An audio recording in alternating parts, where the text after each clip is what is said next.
Bienvenidos y bienvenidas a esta nueva edición de resumen semanal de Senado Noticias. Vamos a estar repasando desde ya lo más destacado de las últimas jornadas y para comenzar les contamos sobre una información reciente, porque esta semana estuvo marcada por conversaciones y también por debates de dos iniciativas que buscan ir en ayuda de las MIPYMES, medianas y pequeñas empresas que se han visto afectadas producto de la pandemia por COVID-19. ¿En qué quedaron las conversaciones y cómo quedaron estos proyectos? Los vemos en la nota.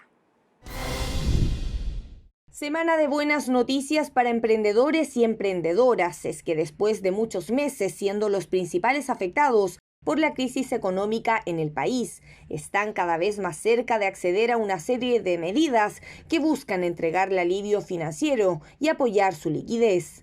Ayudas que forman parte de la agenda de mínimos comunes trabajadas en conjunto entre el gobierno, la mesa del Senado y la Comisión de Hacienda y que fueron tramitadas por medio de dos proyectos. El primero de ellos, el que establece nuevas medidas tributarias para micro, pequeñas y medianas empresas y que tras su aprobación unánime en la sala del Senado y luego en la Cámara de Diputadas y Diputados, terminó su trámite en el Congreso Nacional. Hoy podemos presentar una batería, entonces, Presidenta, de medidas concretas que van a ir en ayuda de los sectores afectados en la economía, permitiéndoles contar con una inyección de liquidez inmediata e inédita que les dará herramientas para poder ponerse de pie y volver a operar. Lo que más rescato de esta discusión es que empezamos a mirar a las pymes como debimos siempre haberlas mirado, como un motor fundamental del desarrollo del país. En términos generales, se establece una disminución transitoria de la tasa de interés penal, la que se aplica cuando las empresas caen en mora en el pago de sus obligaciones tributarias. Además, se contempla la extensión de vigencia de patentes provisorias, la devolución del remanente de crédito fiscal del impuesto al valor agregado y FOGAPE para aquellas empresas con mayores dificultades para acceder a créditos. El segundo proyecto entrega un bono de 1 millón de pesos con cargo fiscal a todas las MIPES que se encuentren o no exentas del pago del IVA, cuyos ingresos anuales no hayan superado las 25.000 UFs durante el año 2020 y que cumplan al menos con uno de estos requisitos. Que hayan tenido al menos un trabajador contratado durante el año 2020. Puede que no haya tenido ninguno. ¿Por qué? Porque es una empresa familiar, porque es una empresa unipersonal y por lo tanto no hay un contrato de trabajo de un dependiente. Por lo tanto, en ese caso se le va a exigir que haya declarado ingresos por ventas al menos de 2 meses del 2020, continuos o discontinuos, o del 2021. Y se instala un cuarto requisito como alternativa a todos los anteriores, que es que corresponda a un rubro más golpeado por la pandemia. Entre los rubros se encuentran los de gastronomía, eventos, cultura, servicios de belleza, peluquería, gimnasios, transporte escolar, jardines infantiles u otros servicios afectados que hayan tenido alguna venta desde el año 2019. Además, a través de una indicación, la Cámara Baja incluyó en esta lista a los comerciantes de las ferias libres, lo que este viernes fue respaldado por la Sala del Senado y despachado al Ejecutivo. Y como la pandemia ha golpeado aún más fuerte a las mujeres, el proyecto contempló que los bonos de alivio aumentaran en un 20% su valor, en el caso que la persona natural o la titular de una empresa individual de responsabilidad limitada sea una mujer.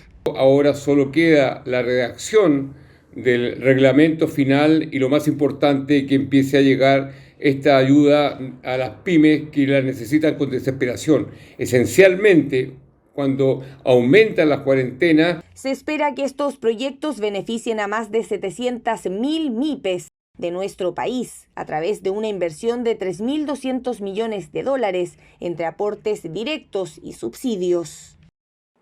Y continuamos avanzando porque otro de los temas que ha marcado las últimas jornadas ha sido este nuevo ingreso familiar de emergencia que concluyó su tramitación en el Congreso Nacional y que se convirtió en ley de la República. ¿De qué se trata el nuevo IFE? ¿Quiénes son las personas que pueden postular? Para conocer más detalles, vamos a tomar contacto de inmediato con el periodista Cristian Reyes. Cristian, ya te vemos. Así es, muchas gracias. Y claro, son muchas las dudas que rodean a quienes por estos días no están seguros si fueron considerados o no dentro de los beneficiarios del nuevo ingreso familiar de emergencia que, recordemos, salió del Congreso hace unos días y comienza a recibir sus solicitudes, al menos durante esta semana. Es por eso que hemos querido responder a varias de las preguntas más básicas que surgen en torno a este tema. Por ejemplo, no estoy en el famoso registro social de hogares. ¿Qué tengo que hacer? Bueno, inscríbase en www.registrosocial.gov.cl, la dirección que está saliendo en su pantalla. ¿Desde y hasta cuándo se paga? Bueno, desde este mes de junio y se va a pagar hasta mitad de septiembre. Bueno, ¿qué pasa si ya recibí los IFES anteriores? ¿Puedo optar a este? ¿Qué trámites tengo que hacer? Bueno, no es necesario que haga ningún trámite, ya que automáticamente los montos se actualizarán con este nuevo IFE. Si usted está en el registro social de hogares, pero nunca ha recibido el IFE, ¿qué puede hacer? Bueno, solicite directamente también el beneficio en www.ingresodeemergencia.cl. Si usted se pregunta, ¿hasta cuándo puedo pedirlo? Y si es mi primera vez, ¿cuándo parten los pagos? Bueno, las solicitudes se van a recibir, ponga mucha atención, hasta el martes 15 y los pagos ya debieran comenzar a iniciarse el martes 29 de junio. Pasando a temas que son más técnicos, ¿qué son los deciles? Bueno, hablamos de 10 categorías por las cuales se separan los montos de ingresos y el 10º es para quienes ganan más de 611.000 pesos aproximadamente.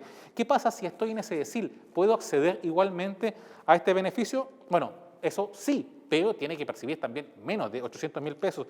¿Por qué se puso la mitad de septiembre como límite? Bueno, según el gobierno, es porque también se está definiendo otro mecanismo que pueda financiar este ingreso familiar de emergencia y estas dos últimas respuestas también las vamos a repasar a continuación en voces de los propios ministros al momento de tramitarse este proyecto en el Senado. Una persona que está en el último decil, es decir, en lo que las personas entienden, como yo estoy en el 100% del registro social legal, ¿van a poder recibir el beneficio? Sí. Por su intermedio en forma categórica, sí. Esta política se está proponiendo hasta septiembre, porque más allá de eso, tal vez los recursos los vamos a alocar de una manera distinta, volver a comprometer que el gobierno va a poner todos los recursos donde junto a ustedes podamos acordar que es lo mejor para todos los chilenos. Y lo que ustedes están viendo es parte del trabajo del equipo de redes sociales del Senado que ha puesto esta información de forma más didáctica para que sea más comprensible. En esta estamos viendo también la duración que mencionábamos para este nuevo IFE hasta la mitad de septiembre. Y aquí en esta segunda comenzamos a ver también la diferencia entre este IFE y el anterior y cuáles son los montos dependiendo de la cantidad de personas en la familia de 1 a 5 integrantes. Y en esta última estamos viendo también lo que pasa de 6 a 10 personas como parte del conjunto familiar. Acá estamos hablando, como se ve en pantalla, ya de 887.000 pesos en cuanto a ayuda.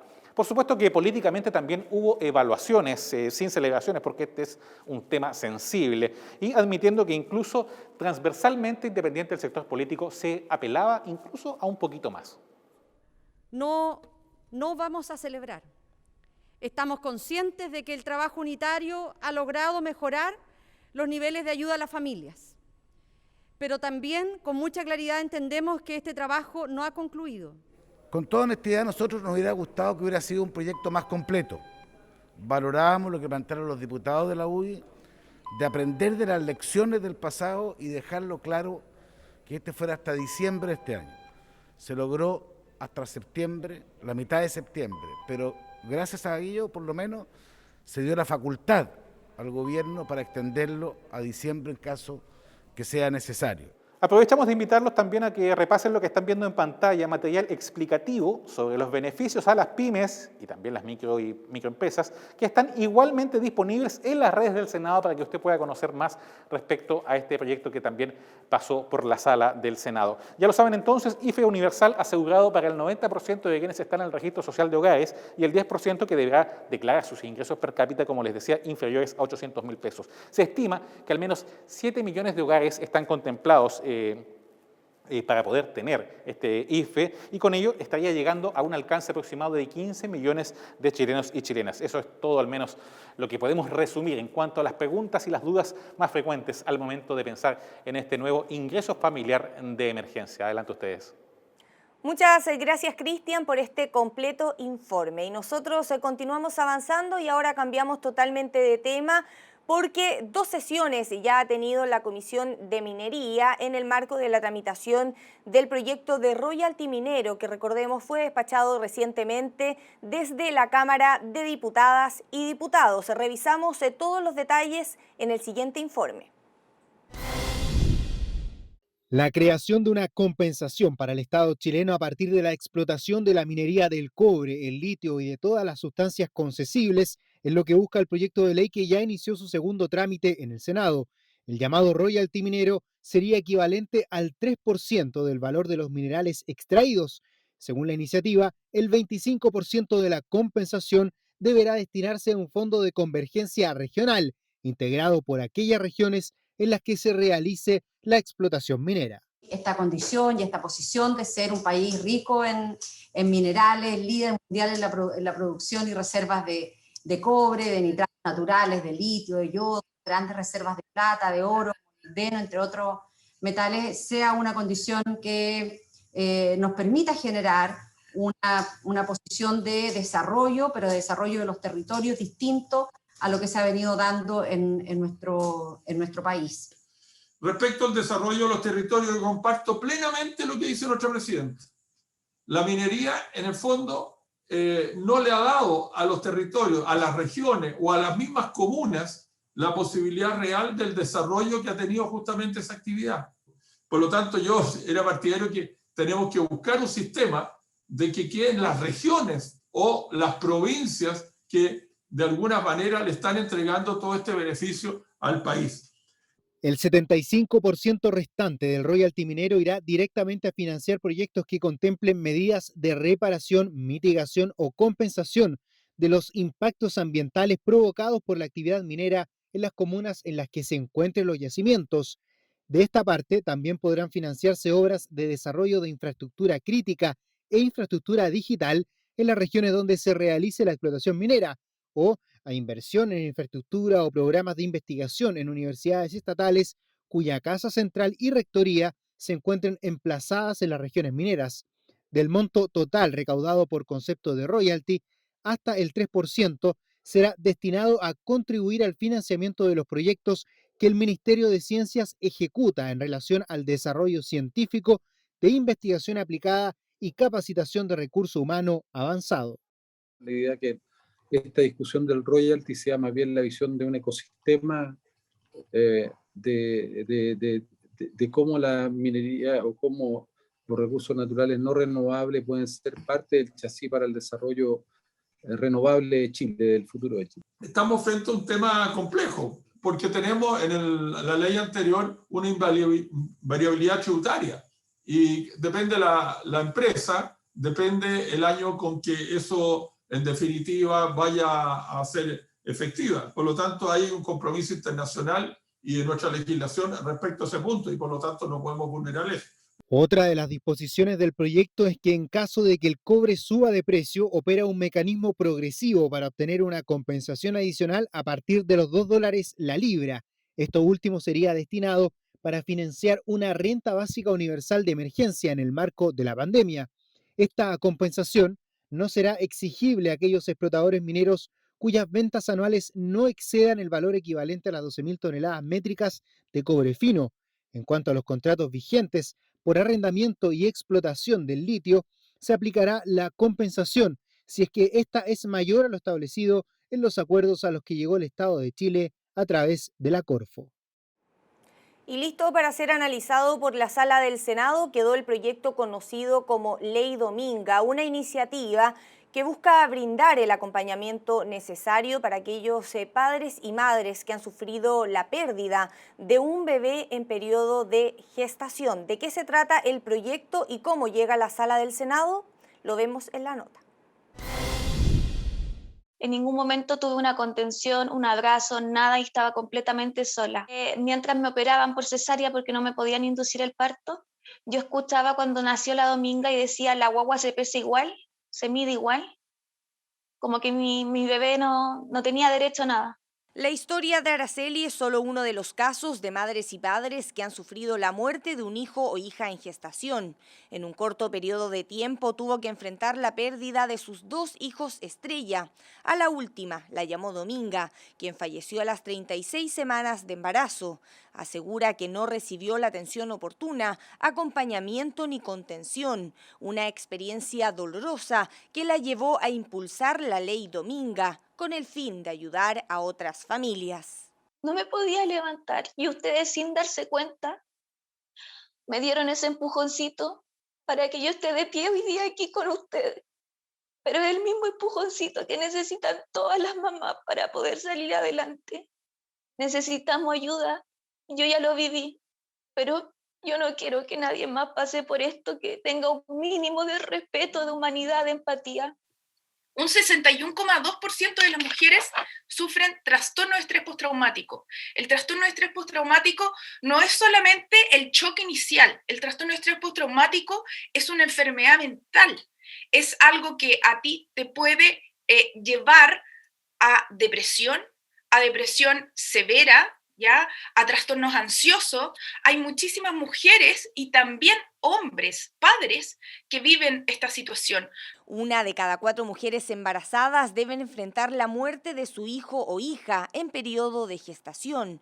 Es por eso que el proyecto de ley Dominga cobra mayor relevancia. La iniciativa fue aprobada en general y en particular por la Comisión de Salud y establece que los equipos de salud deben realizar acciones con el fin de brindar contención y atención necesaria para padres y madres que viven el duelo perinatal.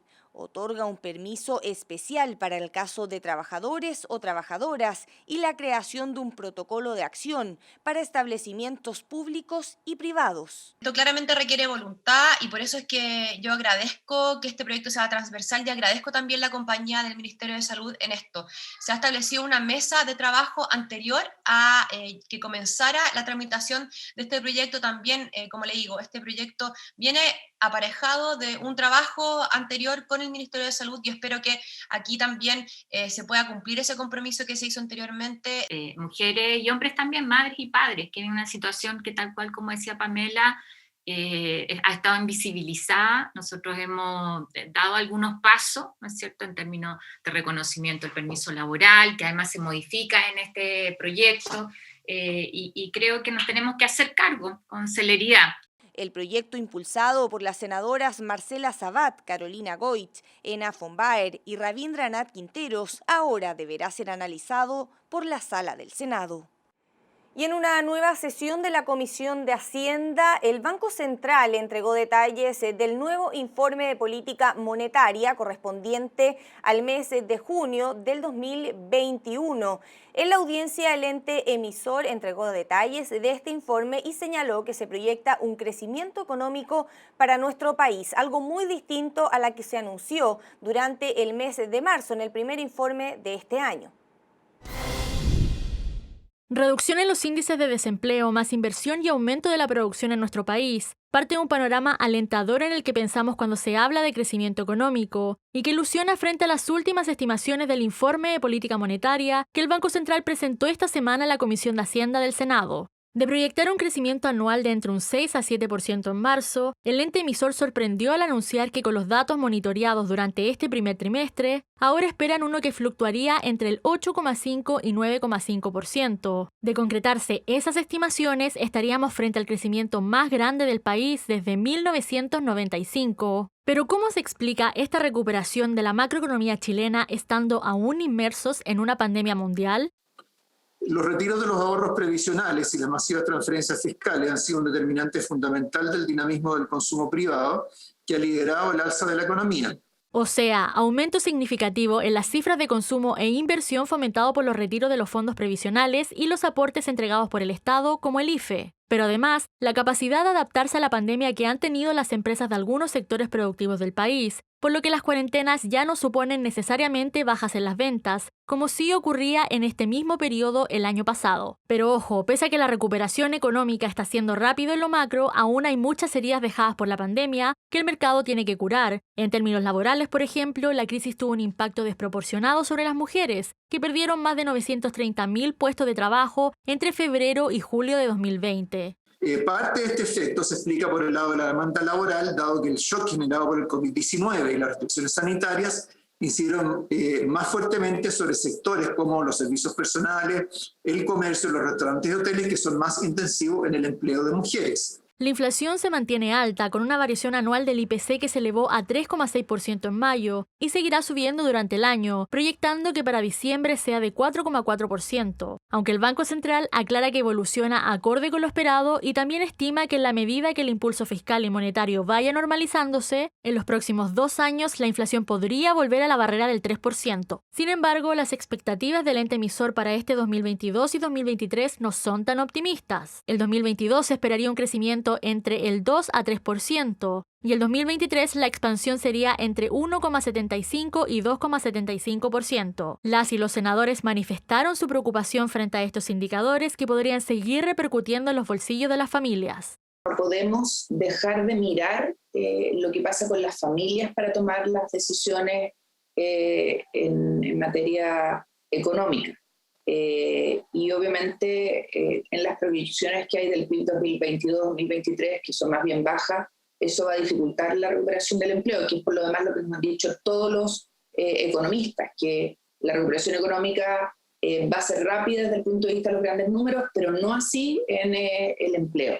Particularmente los alimentos y en general las cosas han subido mucho para las personas para las familias que tienen sueldos bajos, que tienen, digamos, ingresos fijos, notan efectivamente que sus ingresos alcanzan para menos.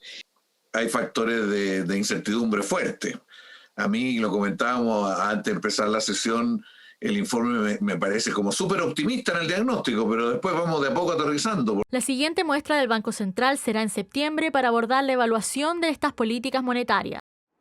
Y una de las principales novedades que nos ha dejado el mes de junio ha sido la aprobación de la exención del postnatal de emergencia. ¿Cómo queda esta iniciativa? ¿De qué se trata? ¿Y cómo pueden acceder a este beneficio las madres? Lo vemos en la siguiente nota que preparamos. Cumpliendo con las expectativas de una tramitación expedita para su pronta aplicación, el Senado y posteriormente la Cámara enviaron a ley el proyecto para extender el postnatal de emergencia por 30, 60 o 90 días, según estime la madre o el padre si corresponde. Porque lo que hay de fondo y que a mí me gustaría, presidente, destacar en esta intervención es efectivamente cómo nos hacemos cargo de la maternidad. Y eso va más allá de lo que pasa hoy día en la pandemia. No es lo que queríamos, pero se acerca bastante. Pero da certeza. Creo que eso es lo importante. Hoy, a través de un acuerdo, ayudamos a muchas mamás que no sabían cómo seguir adelante con el cuidado de sus niños sin perder su puesto de trabajo. Lo que quiero dejar claro es que, según lo que acordamos en la comisión, la duración del beneficio se extenderá por 3 meses, pese a que se suspende el estado de excepción. Esto siempre que el beneficio se hubiese solicitado en el marco de esta situación de excepción.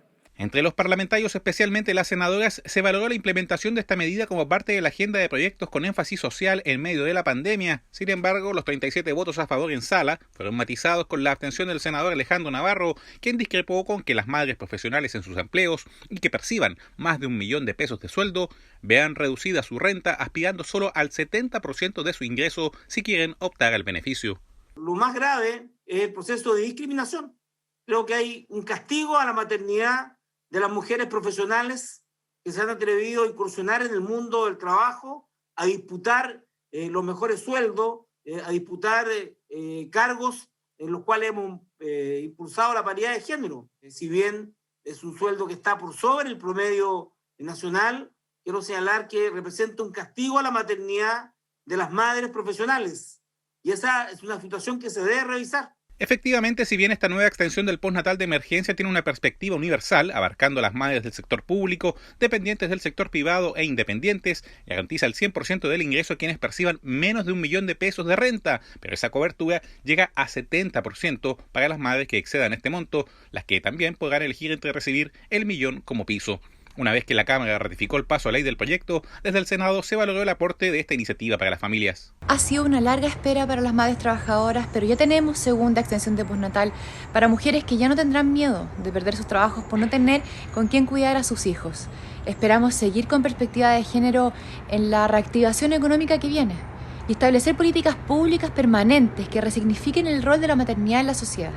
Hemos logrado hacer cambios sustantivos que puedan permitir por fin que nuestras mujeres, después de todos estos meses de angustia, puedan hoy día tener la tranquilidad y por lo tanto no tengan que seguir con el dramático dilema frente a la falta de corresponsabilidad, frente a la falta de jardines infantiles, frente a la falta de salas cunas, de redes de apoyo familiares, tener que escoger entre quedarse cuidando a estos niños o salir a cumplir con su trabajo.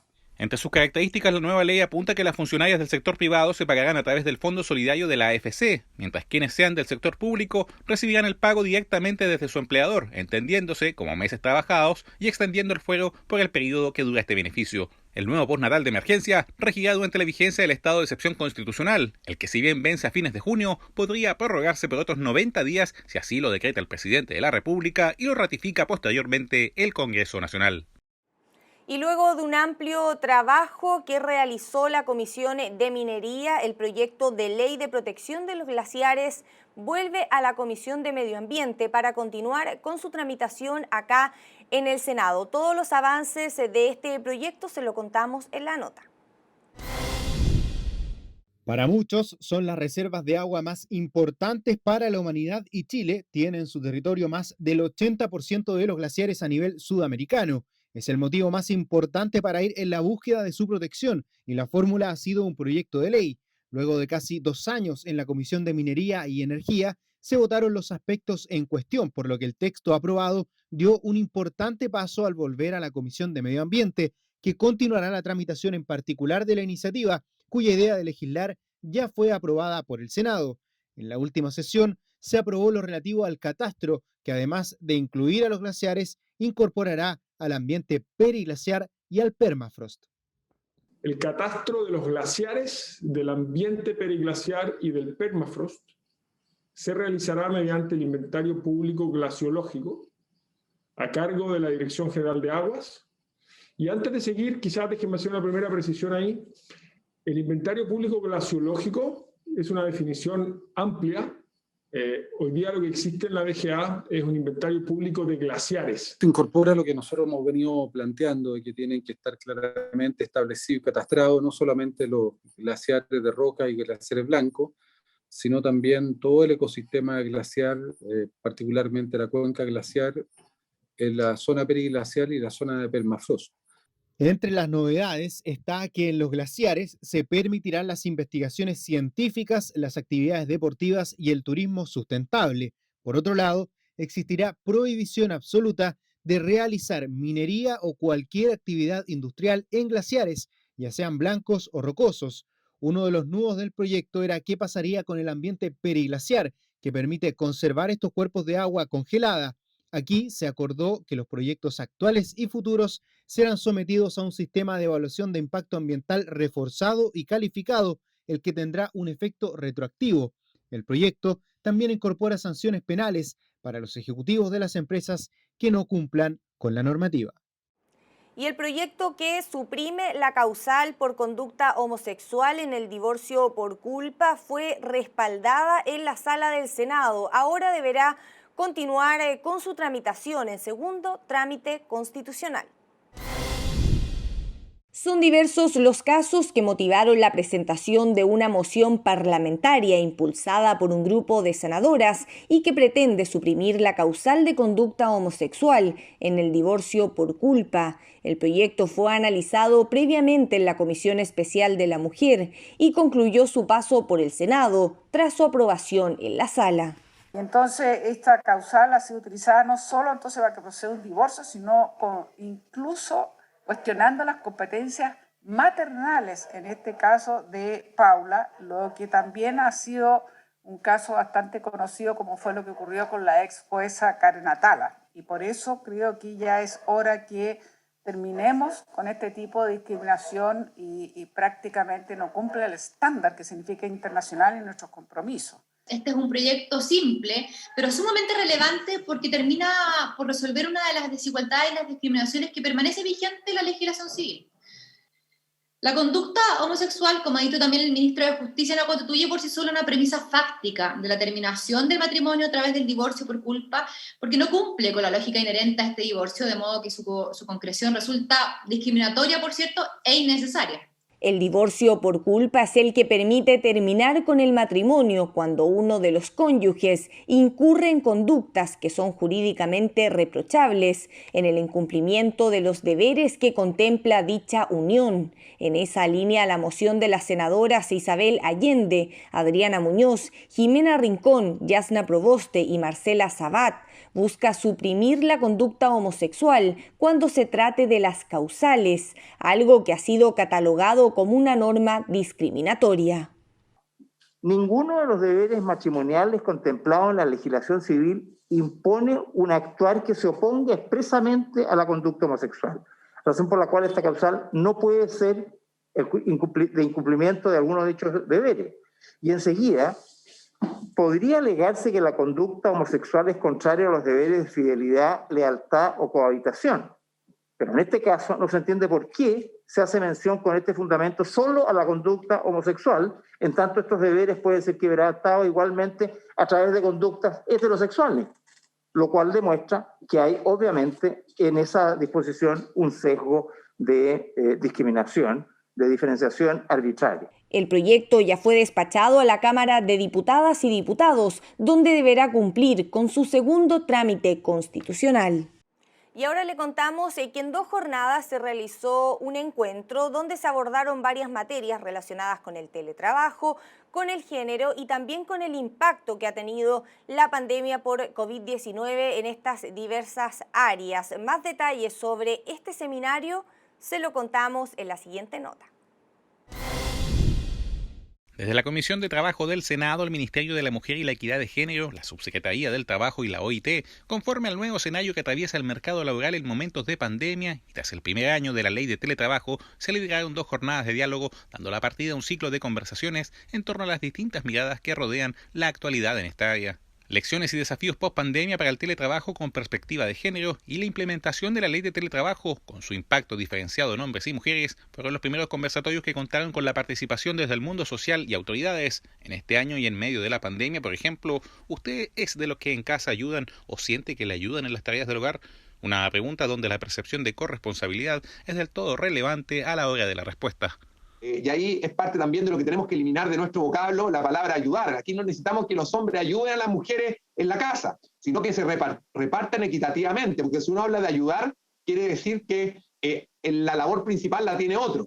Y la corresponsabilidad no consiste en eso. La corresponsabilidad no consiste en apoyar, en ayudar. Consiste en repartirse equitativamente las labores al interior del hogar entre los miembros presentes de la familia. Con su entrada en operación en la primera mitad de 2020, la ley de teletrabajo se reconoce como un avance perfectible y donde hacen falta mediciones más allá de la crisis provocada por la pandemia. Es una ley que permitió, ¿no es cierto?, que no se perdieran tan empleos, es una ley que está bien hecha, es una ley que tiene el derecho de desconexión, es una ley que tiene... Pero la implementación, nosotros no pudimos fijar una conclusión unánime, porque como se cruzó con la pandemia, entonces no hay claridad de cómo estaba funcionando. Las encuestas a veces son de una semana.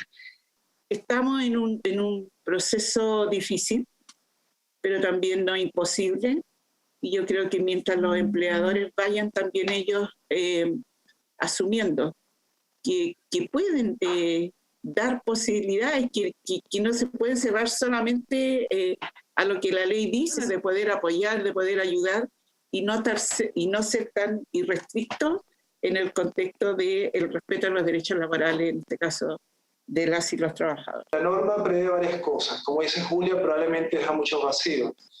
Pero antes de intentar regular vacío, yo creo que aquí tiene que privar lo que es una consideración de buen sentido, de buena fe hacia las personas. Tratar de entender que son personas que están colaborando, tratar de pensar que la ley son los mínimos y pensar que una buena relación se construye efectivamente conversando y dialogando alto. La institucionalidad también asumió los desafíos pendientes, aunque va logrando las leyes en el camino correcto en medio de la emergencia. Antes de la pandemia ya veníamos trabajando la conciliación y la corresponsabilidad. Es importante destacar en este sentido también la ley de postnatal de 6 meses que permite a padres acogerse al permiso parental, siendo una licencia que muy pocos padres han utilizado desde su promulgación. Adecuar la formación para el trabajo. No hemos nacido con las habilidades para trabajar a distancia, teletrabajar. Quizás nuestros jóvenes que están transitando la pandemia a través de la educación a distancia van a estar mucho mejor preparados para teletrabajar que aquellos que no tuvimos esa experiencia, pero ahí hay una necesidad de repensar la formación para el trabajo, la formación profesional. Hay esfuerzos en el CENSE, creo que hay que seguir trabajando en esa línea. En el contexto de pandemia, por supuesto que ha sido un contexto distinto. Yo también creo que tenemos que dar tiempo todavía para poder implementar bien la ley y después decir, oye, tenemos que quizás hacer modificaciones, pero necesitamos ese espacio. Reflexiones y un repaso a la agenda en la materia que volverán a fines de junio, cuando el ciclo sobre teletrabajo y perspectivas de género desarrolle nuevas jornadas de análisis sobre el papel de las normas para contribuir a una cultura laboral más equitativa y equilibrada. Más información, como siempre, en senado.cl y también en nuestras diversas plataformas. Recuerde que estamos en tv.senado.cl y también estamos en redes sociales, en Twitter, en Facebook, en Instagram y además en nuestro canal de YouTube TV Senado Chile. Ingrese a nuestra página, suscríbase y reviva el trabajo de comisiones de la Sala del Senado y también los programas que se emiten a través del canal del Senado. Todo eso usted lo puede encontrar en nuestro canal de YouTube TV Senado Chile. Y de esta forma entonces ya hemos llegado al final de esta entrega de noticias. Como siempre, muchas gracias por habernos acompañado. Los dejamos invitados e invitadas a que nos sigan durante este fin de semana en la programación del canal del Senado y nosotros nos reencontramos en una próxima oportunidad.